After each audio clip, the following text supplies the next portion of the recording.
life on the boat can get tough because when certain things happen, then you're like, oh shit, I need to manage that, manage this. How and I'm this is my assumption because I've never stayed with someone else on a boat for like a long period of time. But is it difficult to manage the relationship when you guys are like 2% on such a small area for a long period of time? And how do you guys balance Absolutely. It was something that we didn't really consider so much before we left. But now we always tell people that before you leave on a trip like this, there's 3 things. You need to find a good boat. You need to figure out how you're going to pay for your life. And you need to learn how to manage your relationship and your mental health. Those are like the 3 keys to success for this.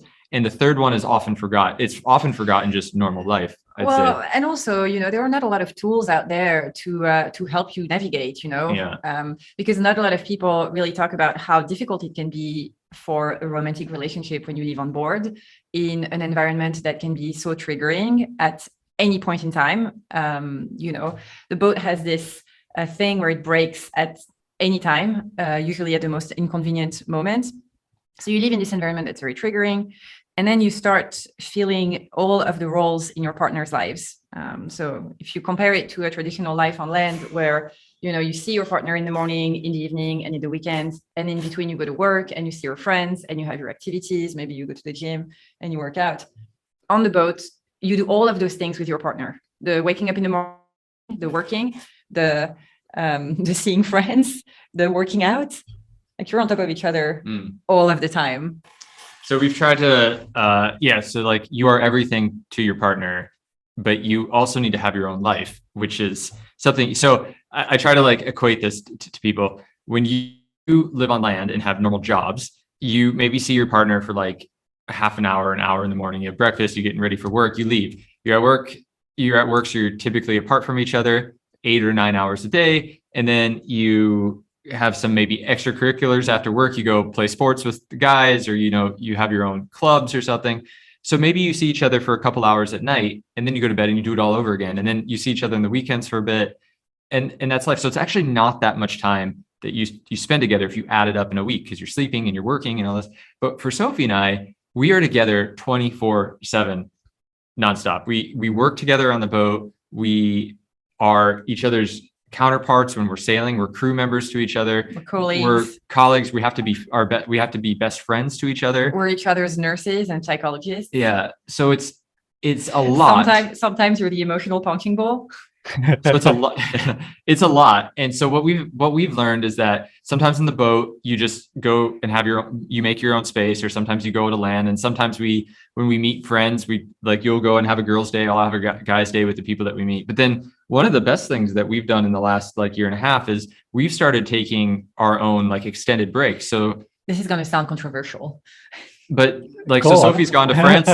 Sophie's gone to France by herself for a month or two, and I've gone to the US by myself. And people are like, "Oh no, are they breaking up? Whatever." And we're like, "No, we just need to." Are you guys separated? No, we just need our space. We all of that time that you bank up at work and at night when you're away. We don't have that, so we bank that up and we use that all at once. Going off on our own, and that helps because it gives us the ability to come back and go away, make stories, make our own experiences, and then come back and share that with each other. Mm-hmm. And I think it's really important. Yeah. 1 year of relationship on land equals 7 years relationship on the boat.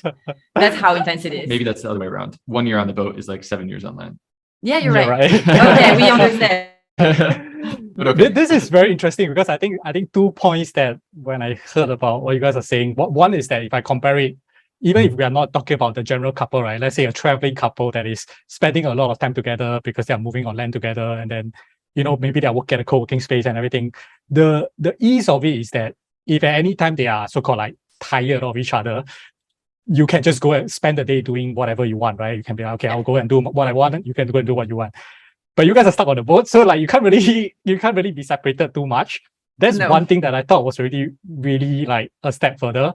And also what you were saying, it's really that you are each other's emotional support. And normally in a regular life, we always say that you want to take care of your own emotional health, then you can be a support to your partner, right? But for you guys, as you mentioned just now, the lows can be really low at times when you're sailing, right? So when you're low, both of you are like probably not at the best mood, obviously, because you're like, shit, this whole freaking thing is shaking like crazy, and then things are like breaking apart.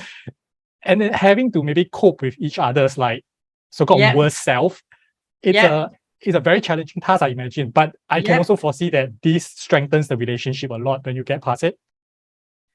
Well, I think you said the key word there. When you get past it, you said that right at the end. Exactly. And that's the hardest part. So because in the meantime, it's not always graceful. Okay, like I'm going to put it out there. We do not always handle hard emotional moments with a lot of grace. Yeah, we don't. But we've also known that, and I think that we as a couple have tried to work on that a bit and work on ourselves.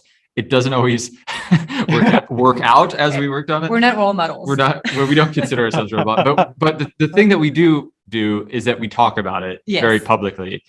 Because the fact is that there are a lot of people that set off to do this life. They don't realize that this is such a hard thing. This relationship aspect and this mental health aspect is such a hard thing. And sailing the boat is easy. It really is. Sailing the boat is easy. It's all of these other things that come with it. And this is a really big part of that. So if you can make it through, if you can forgive each other, if you can learn to... or if you understand, why, because sometimes you end up in arguments that have very little to do with the other person, but are more like an emotional release. Mm-hmm.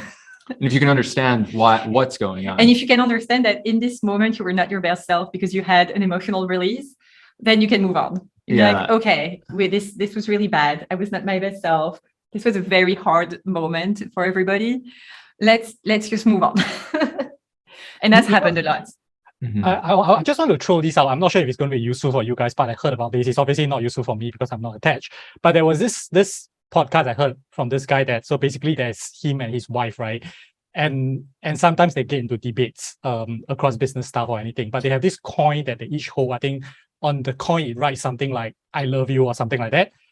And so both of them each have an understanding that whatever they do, they love each other, and it always stems from the love for each other when they make decisions or when they come to a certain point. But that might not always be, agreeable for both parties, right? But when they start arguing and they realize that it's getting like very heated, or there's like no real conclusion to this, they will hand the coin to each other.